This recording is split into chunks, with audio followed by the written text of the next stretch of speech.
Training programmes की अगर बात करें तो ये ज़्यादा मैटर नहीं करता कि आप किस प्रोग्राम पे जो है वो वर्कआउट कर रहे हैं। आप पुश पुल लेग कर रहे हैं, आप ब्रो स्प्लिट कर रहे हैं, या कोई और तरीके से आप फुल बॉडी वर्कआउट आप एक दिन में कर रहे हैं।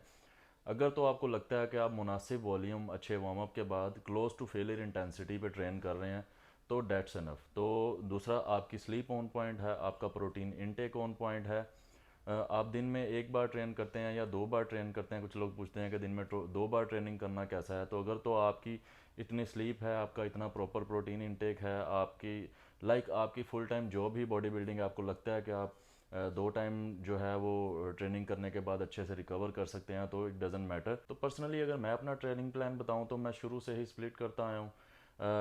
जस्ट एक दिन में मैं ट्रेन करता हूँ, उसके बाद काफ़ी सारे बॉडी में हमारे जो पार्ट्स होते हैं जिनको ट्रेन करना होता है और उनको वॉल्यूम और क्लोज टू फेलियर इंटेंसिटी के साथ ट्रेन करना होता है। जैसे चेस्ट है, आपके उसके बाद बैक है, शोल्डर्स हैं, शोल्डर्स में लेटरल हेड, फ्रंट और रेयर, उसके बाद ट्रैप्स आ जाते हैं, आर्म्स में ट्राइसेप्स, बाइसेप्स और फोर आर्म्स आ जाते हैं।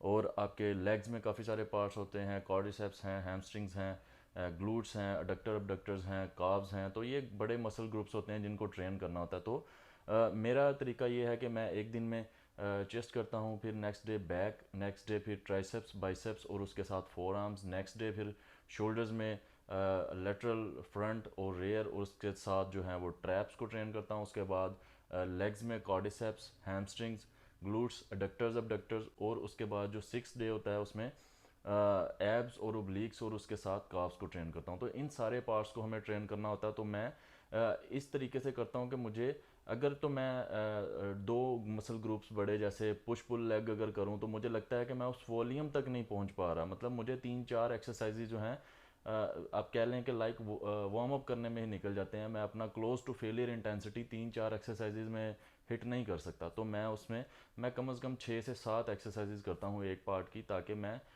मुझे लगता है कि मैं इस तरीके से ज़्यादा क्लोज टू फेलियर इंटेंसिटी को हिट कर पाता हूँ। तो अगर आपको कोई और प्लान सूट करता है, आपको कौन सा प्लान ज़्यादा बेटर लग रहा है, आप किस में वॉल्यूम और किस में क्लोज टू फेलियर इंटेंसिटी के साथ ज़्यादा अच्छे से ट्रेन कर सकते हैं, इट्स अप टू यू।